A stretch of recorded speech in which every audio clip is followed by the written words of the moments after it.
back in the US of A, Ralph Guggenheim and John Lasseter put their trust in computers. John came up with this great idea of taking a snowman in a snow globe and telling a story with that character and other souvenirs that might be on the same shelf, bric-a-brac or knickknacks. K is for knick-knack. As an added twist to the film, we made the film in 3D. In other words, where one uses these stereo lenses. I even have a pair here. And you can see the film as a three-dimensional image, a true three-dimensional image, as it's projected on the screen. And so in '89, we premiered Knick-Knack at the SIGGRAPH conference. And it was a lot of fun to make, and we got it done in plenty of time, and nobody had to knock themselves out to do it, and it was also very successful. The most important thing for me with animation is believable characters. And that is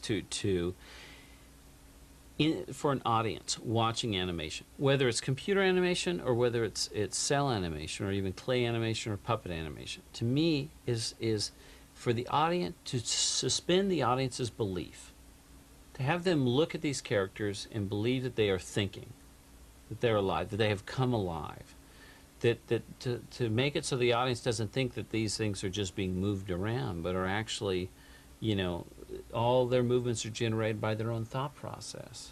You know, and that to me, that's when you can tap into the acting and the feeling and the emotion of a film, and you really can touch the audience. You know, and you can only touch them really if they truly believe in the characters.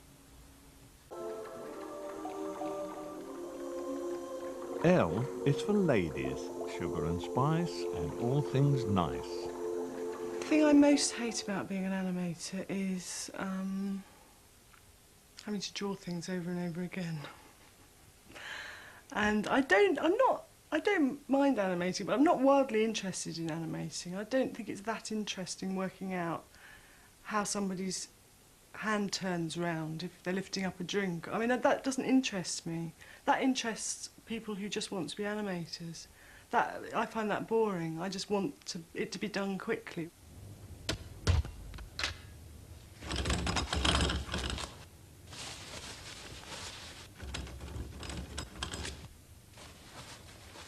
Oh, she must be wondering why I'm using so much paper.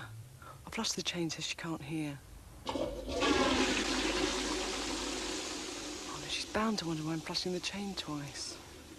I'll wait till she's gone.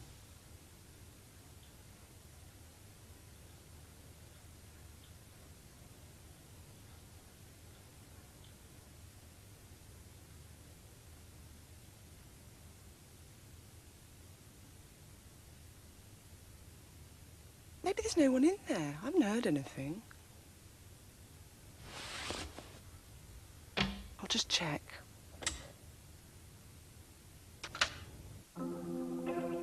M is for McLaren, Norma McLaren, for whom every film is a kind of dance.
Back again with M for National Film Board of Canada. Nice films, shame about the building.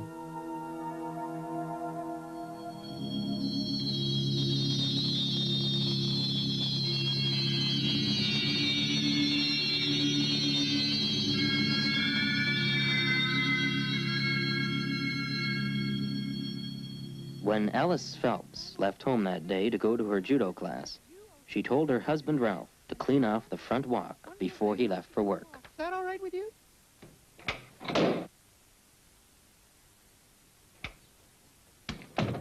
But Ralph never did what his wife told him to do. When Ralph returned home, there was a body lying on his front stairs. It was the mailman. He had obviously slipped on the ice that Ralph hadn't cleaned away and broken his neck. Ralph, fearing the wrath of the letter carriers union, carried the body into the house. He decided he would put the body into the trunk of his car and dump it somewhere before anyone noticed that the mailman was missing. A problem struck him. If the police investigated the disappearance of the mailman, there was a rather obvious clue. All the houses on the mailman's route preceding his own would have had a mail delivery that day.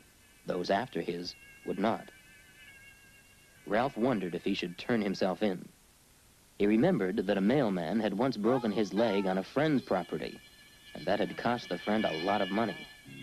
A broken neck was probably considered as bad as 10 broken legs.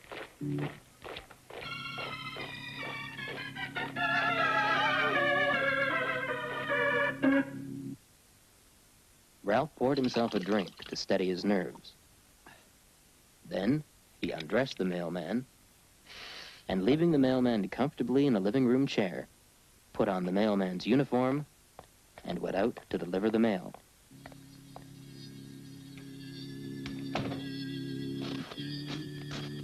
No one noticed that it was Ralph delivering the mail instead of the regular mailman.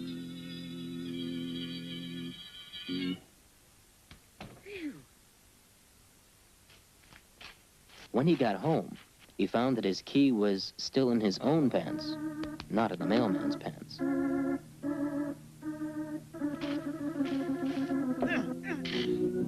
He tried to get in a window. He was spotted by some policemen in a passing police car. They accused him of trying to break into the house. Ralph claimed that it was his own house. The policemen were doubtful that a mailman could afford such a large house. Ralph remembered that there was a body in his living room and dropped the subject. As they were taking him away, a policeman told Ralph that he was a disgrace to the letter carriers union. When Alice came home, she found that the window had been forced open. She found the mailman, the pile of clothing, and the open bottle. She'd had an affair with the mailman some months before. She'd broken off with him, but it seemed he had come back. He had broken into the house to see her, and not finding her, had drunk half a bottle of whiskey, ripped off his clothes, and fallen into a stupor. It was just like him, she thought. Fearing that Ralph would return soon and find him there, she dressed the mailman, put him in the car, drove to his apartment, carried him up the stairs, and put him to bed. She gave him a last kiss before leaving. For the first time, she noticed he wasn't breathing. For the first time, another possibility occurred to her.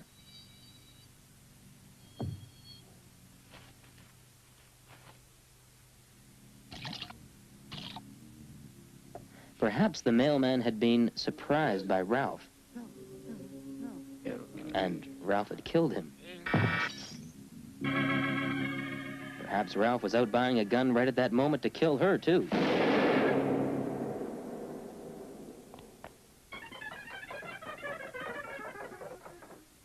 Alice drove away to another province and started a new life under the name Patricia.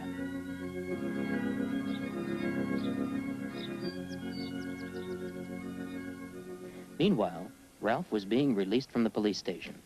Letter Carriers Union, still under the misapprehension that Ralph was the regular letter carrier, had paid his bail.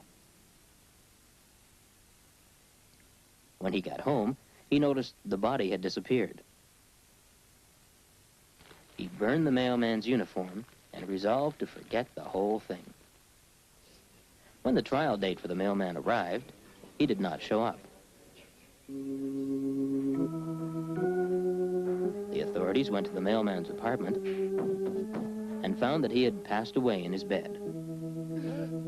One of the policemen noticed that he looked different, but another said that was just because he was dead. The coroner was surprised to find that the mailman had died of a broken neck in bed. He surmised that the mailman, filled with remorse for his crime, had dreamed that he was being hanged. The resulting reflex of his neck muscles had snapped his neck. After a while, Ralph stopped worrying about the fact that his body had disappeared and that his wife had never come back. And in all the long and happy years that followed, Ralph never cleaned the walk.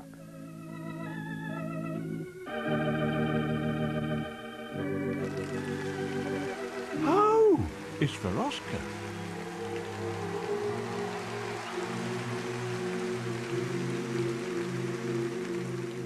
The idea for Bob's birthday came from the fact that both David and I had turned 30 recently when we'd written that. We were about to write that film, and we'd both tried to give each other surprise parties, and neither of them were exactly like as the scenario is in the film. While we've never had the experience that's in that film, I assure you, and we love all our friends, at the same time, we can relate to the idea of, and we like to think that many people can, the idea of having a friend that you find very boring and you openly say that to someone close to you. We get inspired by things around our own house.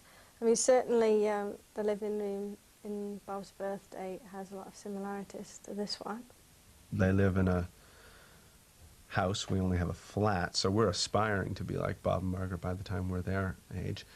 But a lot of the furnishings are similar to what's in our home, and a lot of the way, well, Allison is the voice of Margaret, and so there's an obvious connection there.